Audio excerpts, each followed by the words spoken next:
Bendiciones. Hoy continuamos nuestra serie La vida de Jesús. No te apartes. Hoy vamos a estar viendo el año de popularidad y ese segundo año donde prácticamente Él se dio a conocer de una forma muy especial. Bueno, la verdad que yo he estado gozándome mucho porque veo que los evangelios armonizan contando estas experiencias de Él. Acompáñame. Padre, en el nombre de Jesús te doy gracias. Infinitas gracias, Señor.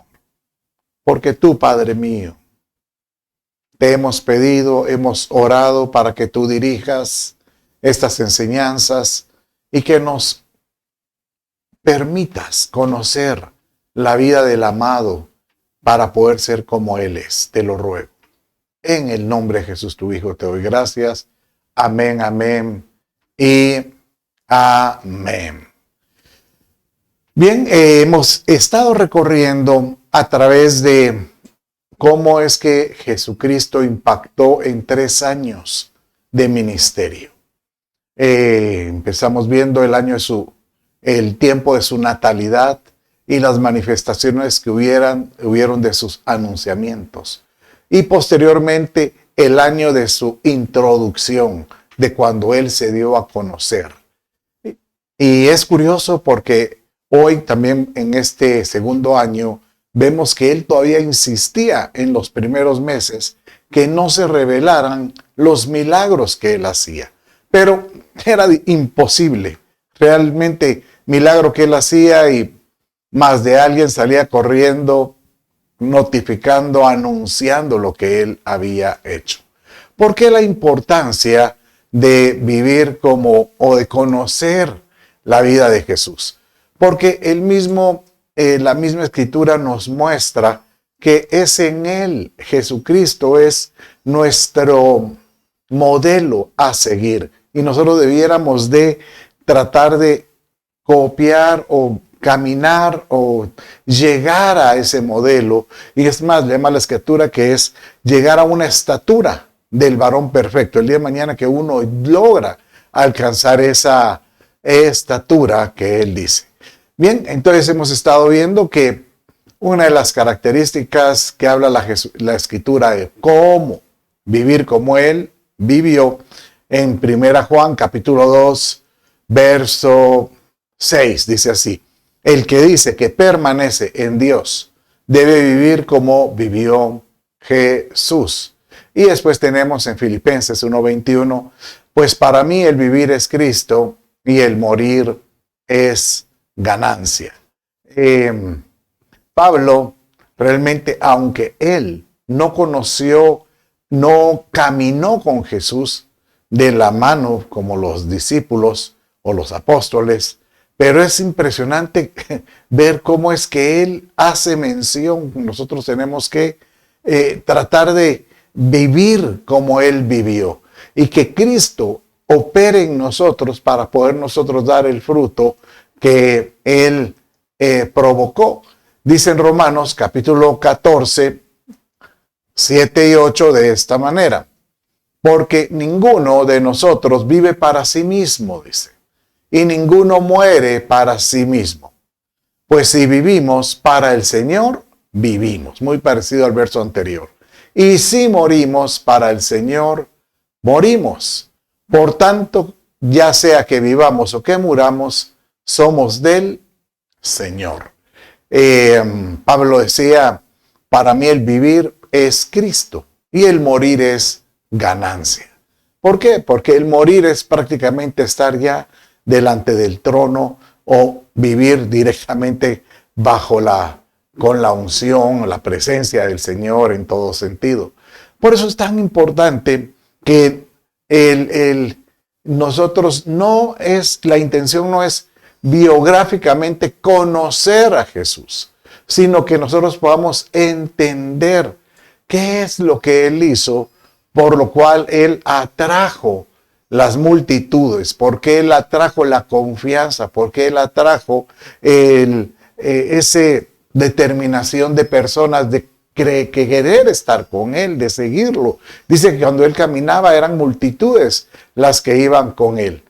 Bien, entonces, como leímos hace 2 discipulados, el ministerio de Jesucristo comenzó cuando él tenía 30 años. Y estos 30 años, la mayoría de los teólogos aceptan que él vivió 3 años de ministerio. Algunos le ponen un poco más, algunos le ponen hasta 40, 10, o sea que él murió hasta los 40, pero la mayoría, y creo yo que es lo más aceptado, pensar que él vivió hasta los 33. Entonces, vimos en el primer discipulado acerca de su genealogía, el nacimiento, su niñez, mencioné hace un rato. La semana pasada vimos acerca de su primer año de introducción, presentación. Hoy vamos a ver las partes más importantes de su año de popularidad. Aquí en esta parte del año él todavía negaba los milagros, pero después ya decía, ya no, es imposible. Ya no podemos nadar contra la corriente. Y prácticamente su fama recorrió por muchos lugares. Y en el tercer año es cuando ya empieza a tener la oposición. Este tercer año, los evangelios relatan tantos detalles que prácticamente vamos a tomar 2 discipulados para hablar del año de oposición o de su tercer año.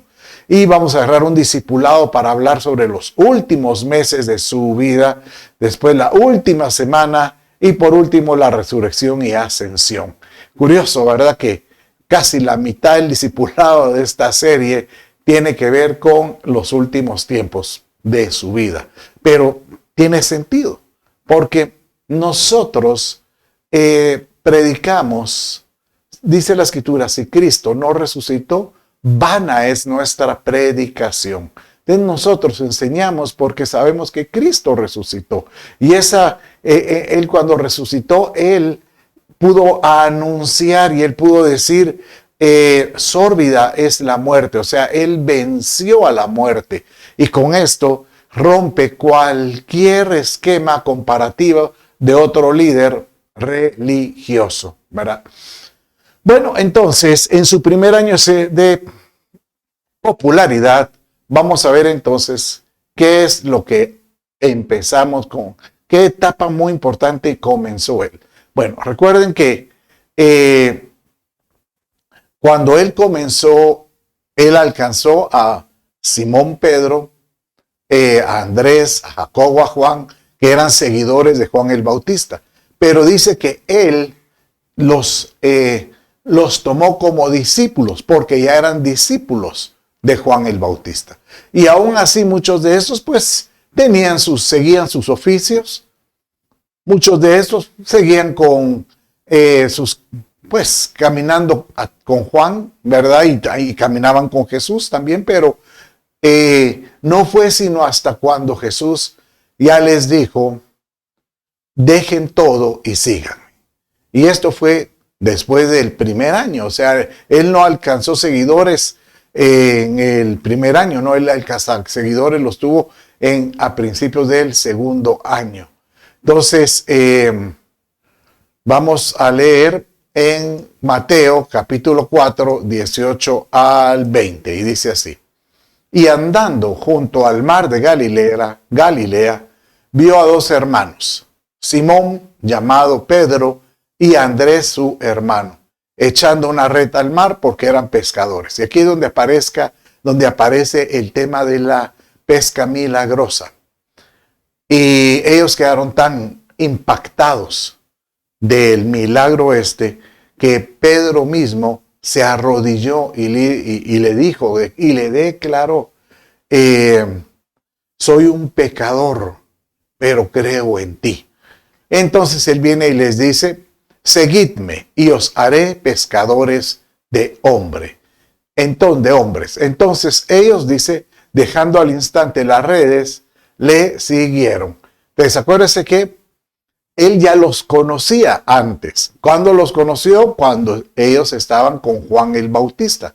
Y él pues se presentó y prácticamente Juan el Bautista les dijo que él era quien que ellos tenían que seguir como discípulos.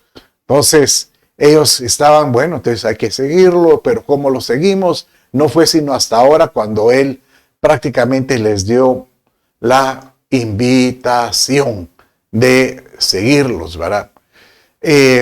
Y con esto, él se mueve. Acuérdense que en el discipulado anterior, en su primer año, él vivía en Nazaret. Y acuérdense que cuando él llegó a la sinagoga y él anunció acerca de que la escritura se estaba cumpliendo en él como Mesías. Y prácticamente los fariseos casi lo quisieron llevar a un despeñadero y matarlo. Entonces, él tuvo que mover su domicilio y él se va a vivir a Capernaum, ¿verdad? Que era pues un pueblo vecino. Y ahí empezaba pues ya con sus discípulos, empezaba él a hacer la labor ministerial. Por ejemplo, él nunca faltó a la sinagoga. Él era de los que eran muy fieles de ir a la iglesia, llamémosle, o a la sinagoga. Pero pasó a una particularidad en una de las visitas que fue a esta sinagoga que quedó registrado. Que cuando él llega había un hombre que solo con la presencia de Cristo, él empezó a manifestar el demonio que tenía adentro. Entonces, vamos a leerlo en Marcos capítulo 1, versos 23 y 20 al 25. Y aquí que estaba en la sinagoga de ellos, estaban en Capernaum, acuérdense, había en la sinagoga de ellos un hombre con un espíritu inmundo, el cual comenzó a gritar. Solo de ver la presencia de Cristo comenzó a gritar, diciendo: ¿qué tenemos que ver contigo, Jesús de Nazaret? Y aquí es curioso porque a él lo identificaban como de Nazaret, no es nazareno, no, de Nazaret. ¿Has venido a destruirnos? Yo sé quién eres, el Santo de Dios. Jesús lo reprendió diciendo: cállate y sal de él. Y dice en los otros evangelios que los líderes dijeron: ¿y quién es este que tiene una autoridad en su palabra para poder liberar demonios? Porque en este caso, que él tan solo dijo: cállate y sal de él, y dice que el hombre fue libre. Entonces ellos quedaron asombrados porque no vieron una liturgia, no vieron que él se pusiera a leer la escritura, no, sencillamente le dijo: sal fuera. Y definitivamente este endemoniado salió. Entonces ahí comienza ya la fama de Jesús en las sinagogas como un hombre de autoridad, ¿verdad? En este año prácticamente él evita hacer milagros en los días sábados, que eso ya como que él lo tenía planeado. Y en el tercer año él dijo: bueno, me voy a tener que dar a conocer. Y comienza en su tercer año haciendo milagros en el Shabbat. Y eso sí enardeció a los líderes, a los fariseos, bueno, a los religiosos de la época. Bueno, entonces dice Jesús que ya tenía sus seguidores, ya tenía por lo menos 4, Pedro, Andrés, Jacobo y Juan, y llegaron a la casa de Pedro, y dice que su suegra estaba enferma. Pero es curioso porque aquí encontramos uno de los milagros donde podríamos decir que un milagro llama a otro milagro.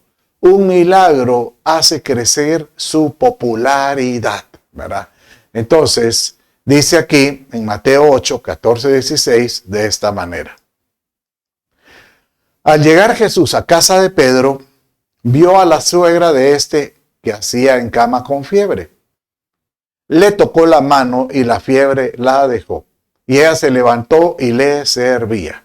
Entonces, mire, solo con el simple hecho que la fiebre bajó y les empezó sirviendo, eso provocó que algunos de los vecinos o algunos de los que estaban en la casa dijeran, miren lo que hizo el Señor, solo le tocó la mano y bajó la fiebre. Y dice ahí que al atardecer, o sea que la suegra les estaba sirviendo y posteriormente llegaron vecinos. Al atardecer le trajeron muchos endemoniados y expulsó a los espíritus con su palabra y sanó a todos los que estaban enfermos. Bueno, es curioso porque es muy probable que no solo se dio a conocer el milagro de la fiebre de la suegra, sino también el endemoniado que había ocurrido en esos días. Entonces, por eso es que le llevaron, ese sí tiene autoridad sobre los demonios. Y obviamente la gente empieza creyendo. Miren, aquí hay una cosa muy particular porque uno dice, pero ¿por qué tantas sanidades? Porque todo gira alrededor que la gente pueda creer. Y nosotros pues creemos que Jesucristo, el Señor, nos ha dado autoridad para que nosotros podamos llevar ese evangelio y poder darle a la gente liberación de cualquier tipo. No solo de enfermedades, sino de pobreza, sino de ataduras de cualquier tipo. Y eso fue lo que él crecía su fama, porque la gente estaba atada a muchos problemas. Y eso los vivimos actualmente. ¿Cuántas personas no viven atadas con problemas de algún tipo? ¿Verdad? Dice la Escritura que él,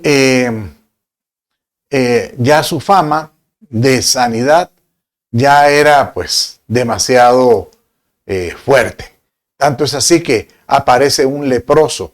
Y ahí con este leproso es muy interesante porque él con este leproso prácticamente le trata de decir que no riegues la bola que él estaba. Pero era porque generalmente un leproso, para poder atestiguar que ya estaba libre de la lepra, tenía que presentarse al sacerdote.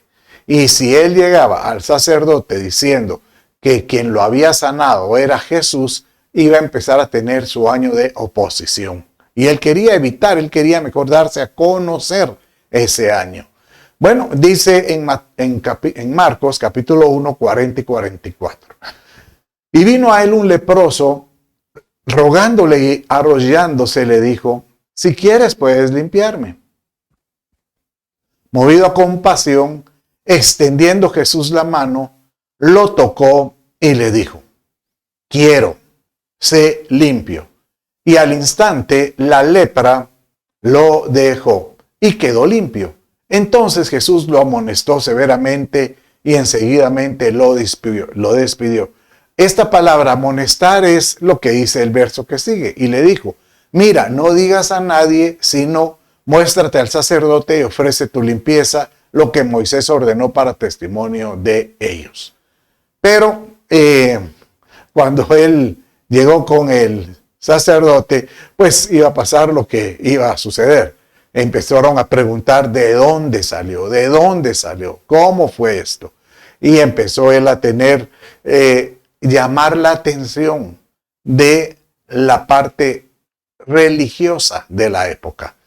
Miren, cuando vivió Jesús, su oposición era de los religiosos de la época.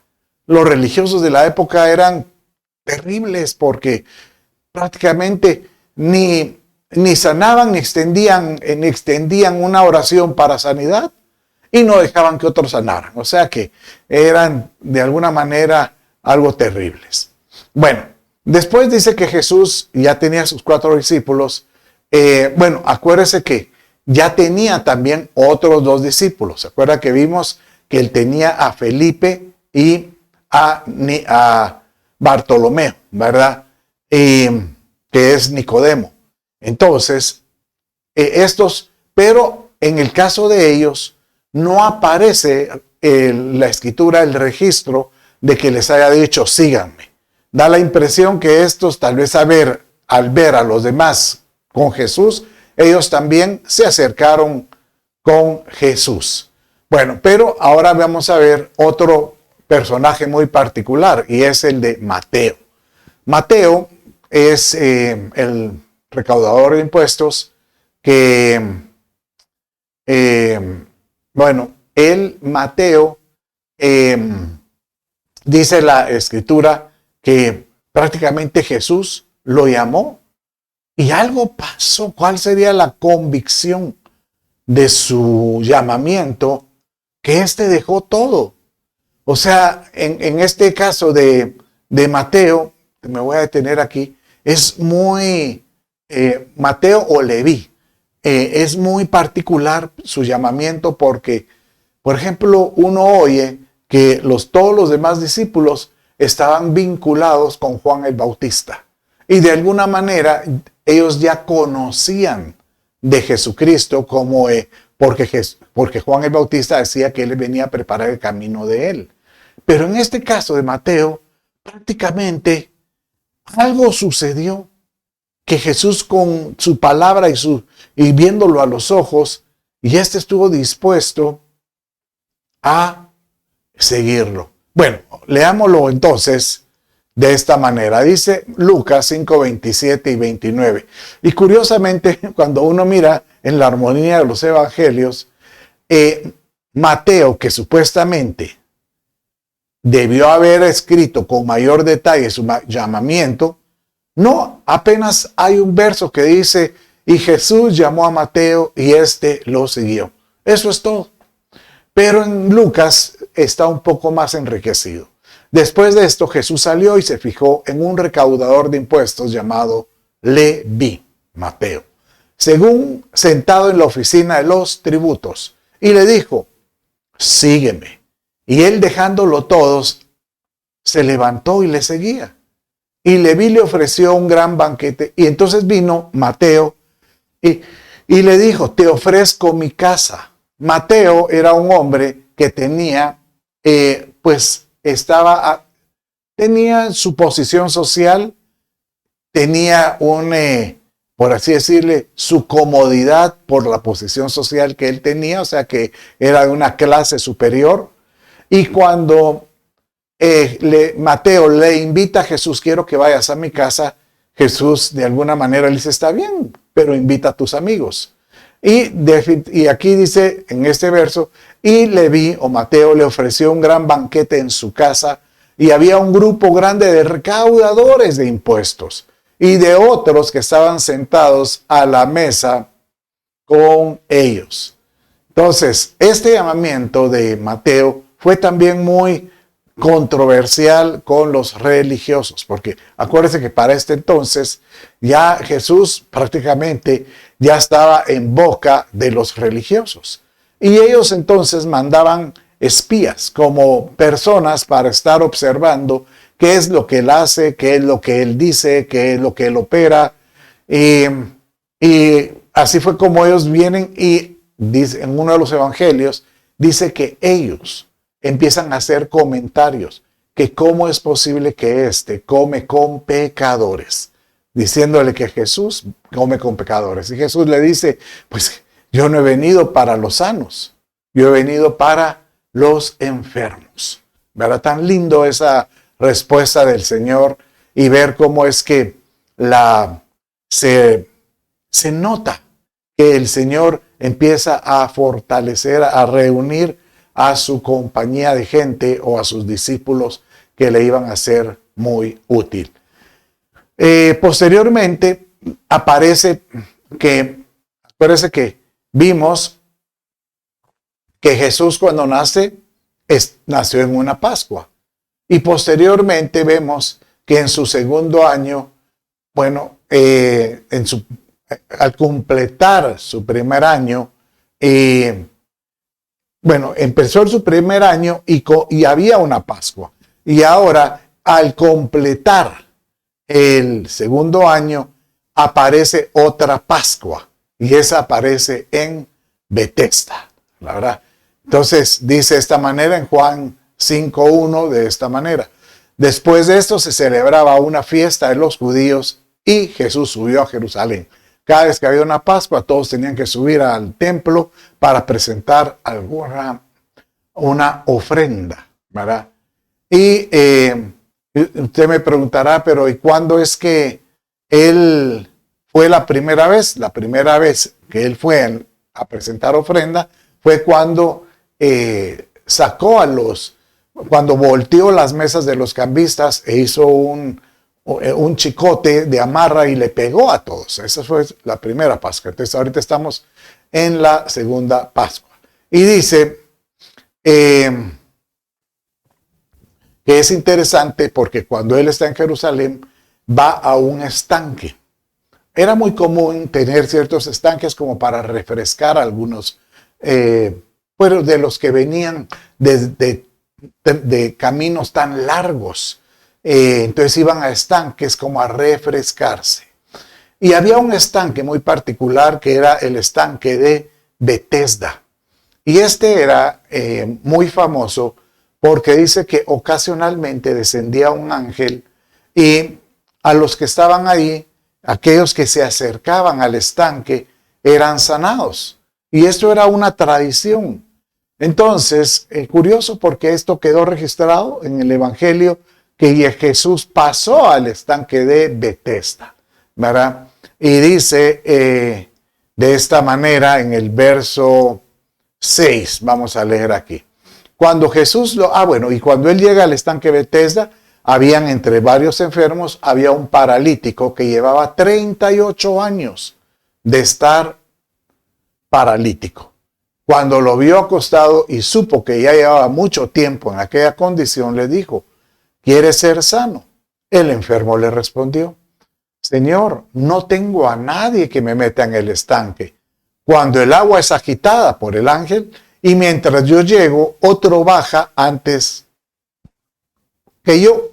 Jesús le dijo: levántate, toma tu camilla y anda. Aquí acuérdese que empieza el año de la popularidad. Este ya era prácticamente una sanidad en Jerusalén, y no era lo mismo que las sanidades que hizo en Nazaret, en Capernaum o en otro lugar, en otras localidades. No, aquí fue en Jerusalén. Y esto, este milagro dice que que caminó fue al templo y que lo empezaron a cuestionar, a preguntar que cómo fue ese milagro. Y hasta que llegaron los padres de de esta persona que mucho tiempo estuvo ahí con el impedimento. Entonces, aquí ya encontramos que su fama empezó a crecer, pero también empezó a crear un poco de malestar a algunos. Para este entonces, él viene y dice que ya lo seguían muchos seguidores. Él tenía muchos seguidores y varios, o discípulos. Pero él tenía que escoger a 12 de estos. Seguramente, de plano que a los que él les dijo, sígueme, eran sus discípulos. Pero mire lo que sucedió con relación a este llamamiento. Y dice de esta manera. Vamos a leer aquí. Dice así: por esos días, él se fue al monte a orar y pasó toda la noche en oración a Dios. Cuando se hizo, y ahí en el verso 13, cuando se hizo de día, llamó a sus discípulos y escogió a 12 de ellos. O sea que entre todos los discípulos que habían, dicen, miren, de ustedes voy a escoger a 12 que les voy a llamar, a los que también les dio el nombre de apóstoles.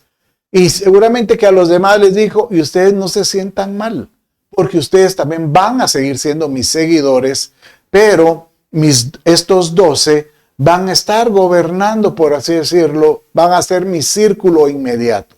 Y ustedes van a seguir dentro de ese círculo para poder llegar a ser los 72, podría entender así. Entonces, aquí encontramos que aparecen los discípulos: Pedro y Andrés, Jacobo y Juan, que vimos que eran discípulos de Juan el Bautista, Felipe y Bartolomé, o Nicodemo, Felipe y Nicodemo, Mateo y Tomás, ¿verdad? Y aquí aparecen Jacobo, hijo de Alfeo, y Simón, al que llamaban el Celote. Y después aparece Judas, el hijo de Jacobo, y Judas Iscariote. Estos últimos 6 no se menciona mucho acerca de cómo fue su llamamiento, pero sí aparece que prácticamente ellos fueron alcanzados porque eran parte de los seguidores de Jesús, ¿verdad?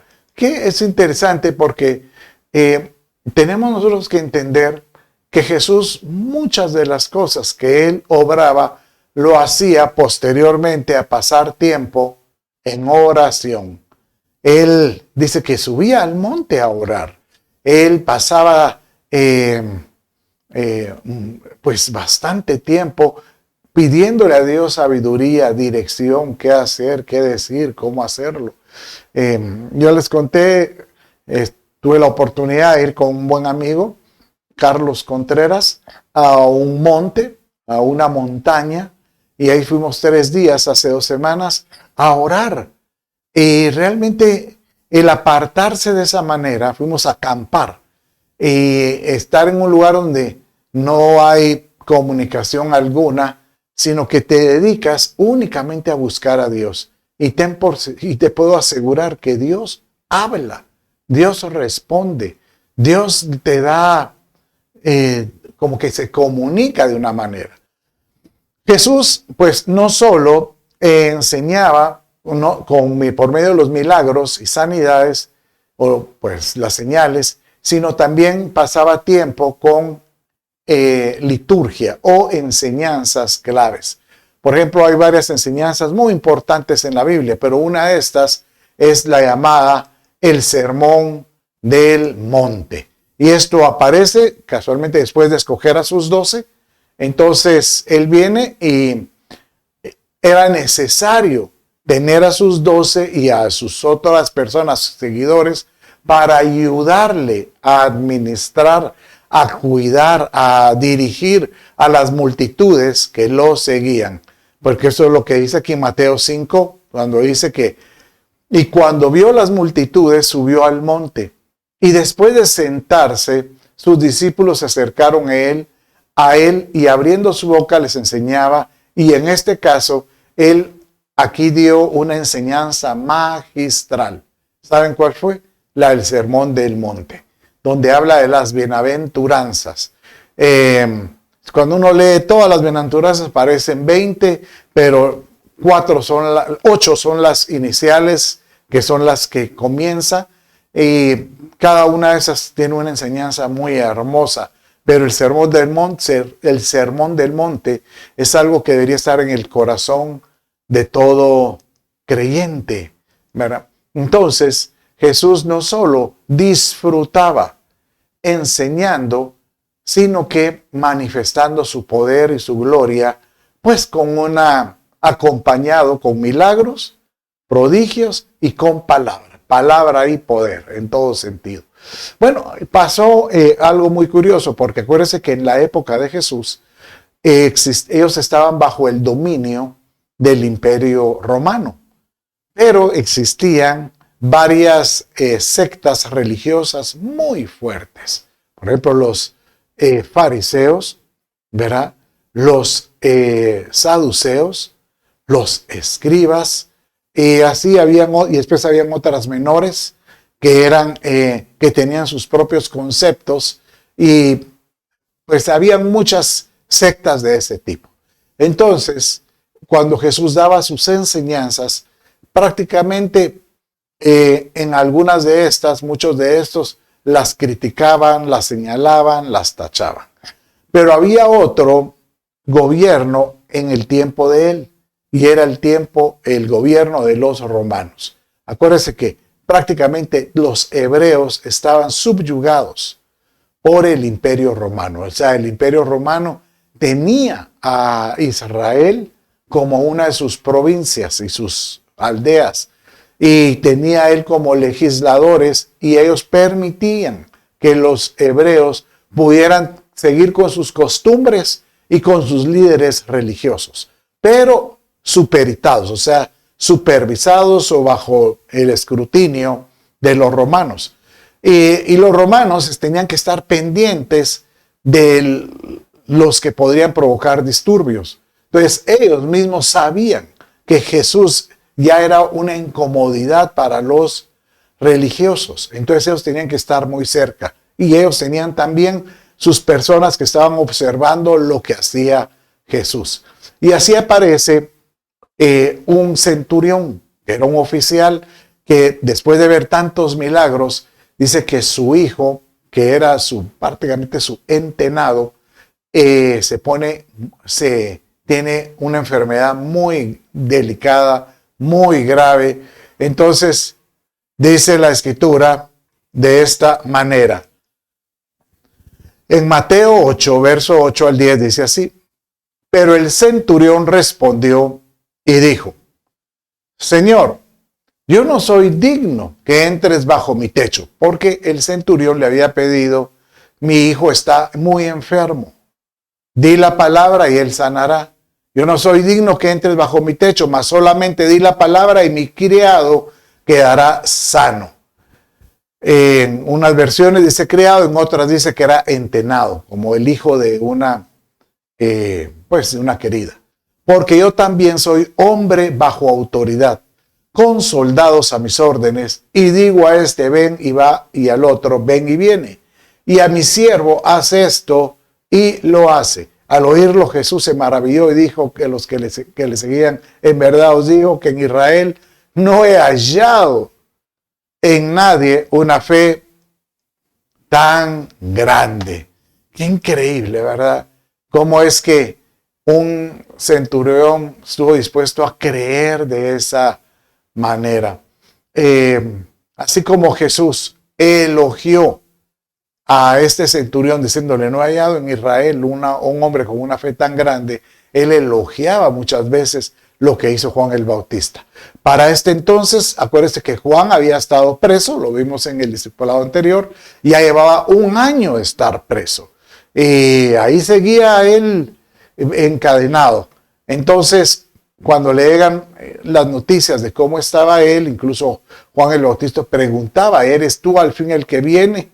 Entonces dice en Mateo 11:11 de esta manera. Mire cómo dice: en verdad os digo, Mateo 11:11 al 13, que entre los nacidos de mujer no se ha levantado nadie mayor que Juan el Bautista. Sin embargo, el más pequeño en el reino de los cielos es mayor que él. Y desde los días de Juan el Bautista hasta ahora, el reino de los cielos sufre violencia. Y los violentos lo conquistan por la fuerza, porque todos los profetas y la ley profetizaron hasta Juan. Aquí hay que explicar algo, porque cómo es que dice el reino de los cielos sufre violencia, entonces hay que ser violentos. Y algunos toman este verso para decir: tomen las armas. No, aquí lo que está diciendo es que para poder establecer el reino de Dios se requiere fortaleza. Y eso obliga que uno tiene que ser violento contra el pecado, violento contra los principados y huestes de maldad. Y aquí hay otro verso que dice: todos los profetas y ley profetizaron hasta Juan. Entonces algunos dicen: entonces ya vieron, ya no existen los profetas. Aquí dice que hasta Juan el Bautista fue el último que profetizó, y eso no es así, porque encontramos en Hechos que Felipe, sus hijas, eran profetas. Agabo es alguien que le profetizó a Pablo de lo que le iba a suceder si él iba a Roma. Y Pablo mismo dice que entre los dones hay dones de profecía y hay ministerio de profeta. Entonces, cuando habla este verso acerca de que hasta Juan se levantaron profetas y profetizaron, eran aquellos que profetizaron de la venida del Mesías. Porque el Mesías fue anunciado desde Isaías. Desde mucho tiempo atrás se anunciaba que el Mesías vendría. Y Juan fue el último que prácticamente profetizó acerca de la venida del Mesías. Él realmente por eso es que él lo elogió bastante en gran manera. Entonces ahora usted me preguntará, ¿y cuántas personas acompañaban a Jesús entonces?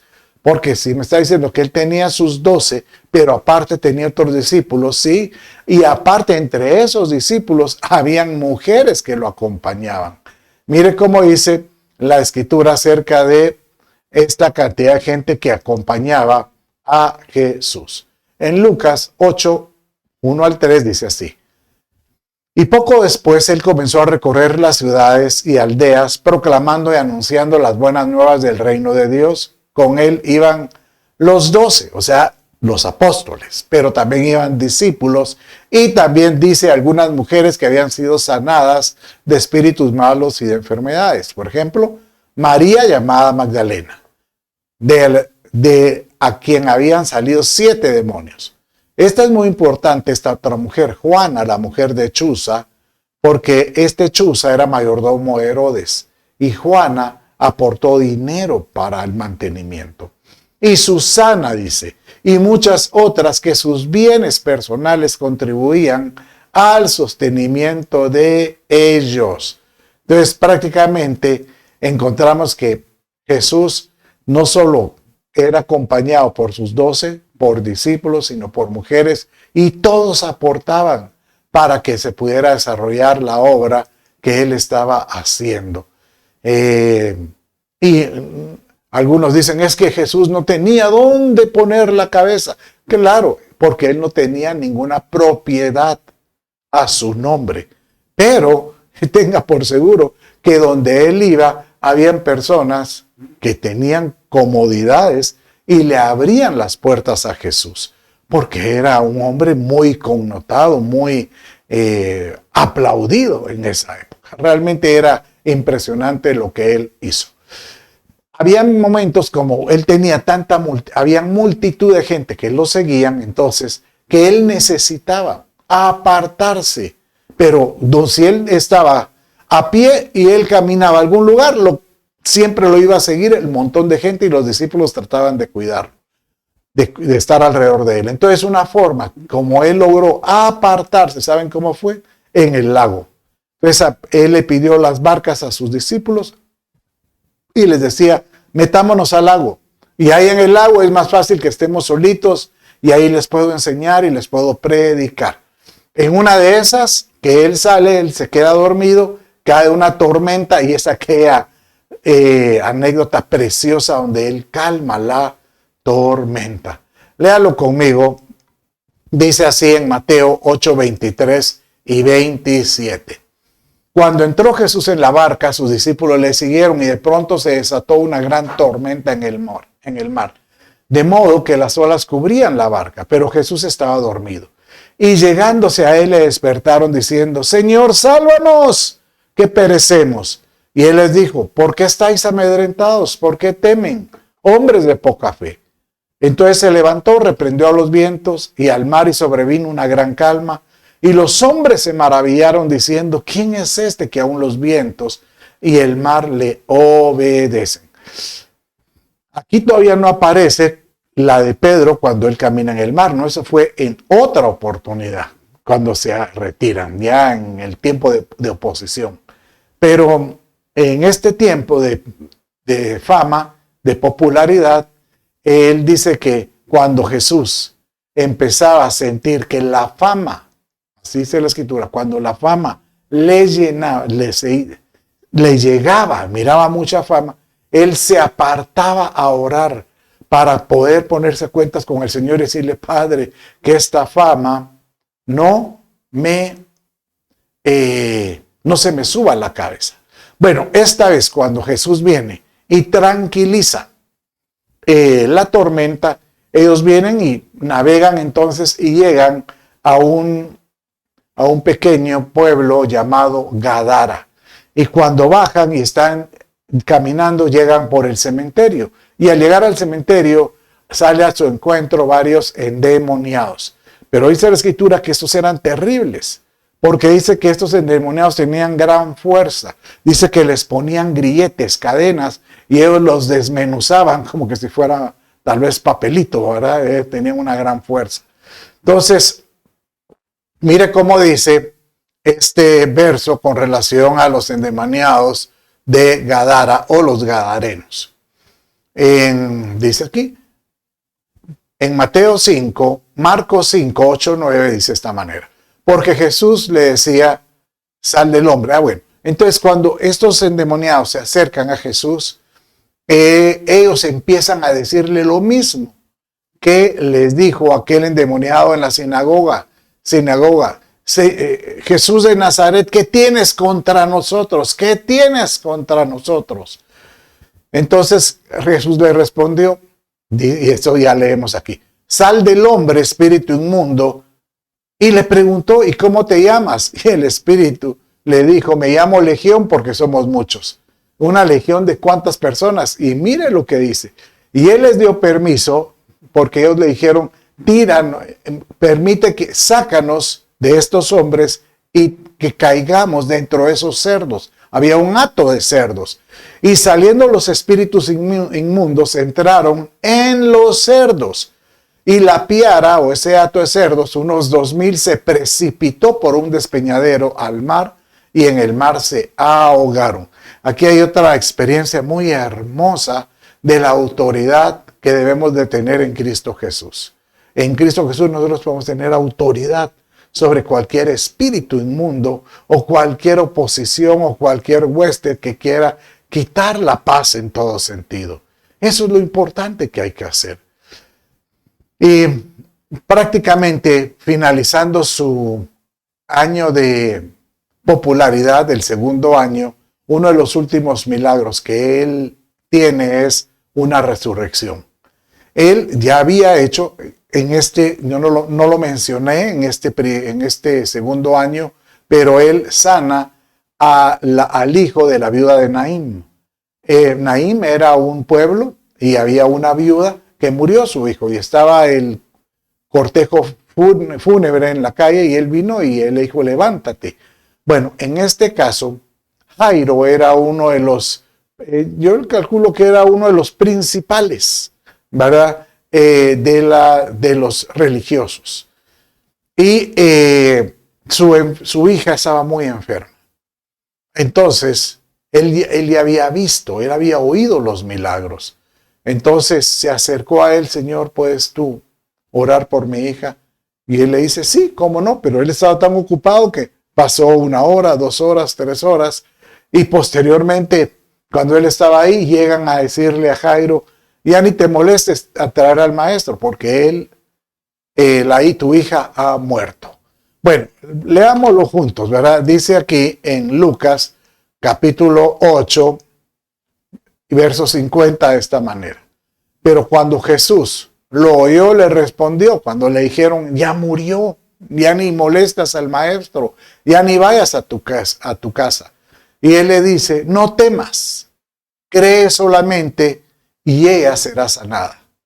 Y cuando él llega, dice que él encuentra hasta el grupo de personas que hacen el lloriqueo, todas la lloraban, que se contrataban lloronas por motivo de una muerta y se lamentaban, pero él les dijo, no llores, porque no ha muerto, sino que duerme. Y dice que cuando él dijo, sino que duerme, se empezaron a burlar de él. Y dice en el verso 53, se burlaban de él sabiendo que ella había muerto. Pero él tomando de la mano, clamó diciendo, y en otro evangelio dice que le dijo, Talita Cumi, que significa, niña, levántate, niña, levántate. Y ella se levantó. Y prácticamente aquí el ministerio de Jesús rompió la barda, porque ya prácticamente había no solo tocado a un religioso, sino que sanó a la hija de un religioso. Y esto ya prácticamente dio a conocerse. Bueno, y aquí termina su segundo año. La otra semana vamos a ver el tercer año, que es el año de la oposición. Los evangelios hablan mucho del tercer año y hay muchas anécdotas que vamos a ocupar 2 discipulados para enseñarlo. Pero yo le pido a Dios que Dios te hable a lo largo de estas enseñanzas. Que Dios te siga hablando. Ahí donde estás, solo piensa en cuánto quieres ser como Jesús. Padre, en el nombre de Jesús te pido, bendice a cada uno de los que me están escuchando y sobre todo, Padre mío, toca su corazón, que se acerque a ti, Padre mío, y que ame tu presencia como tú eres. Te lo ruego en el nombre de Jesús, tu Hijo, te doy gracias. Amén, amén y amén. Bueno, mis amados, con esto finalizamos el discipulado de hoy. Bendiciones.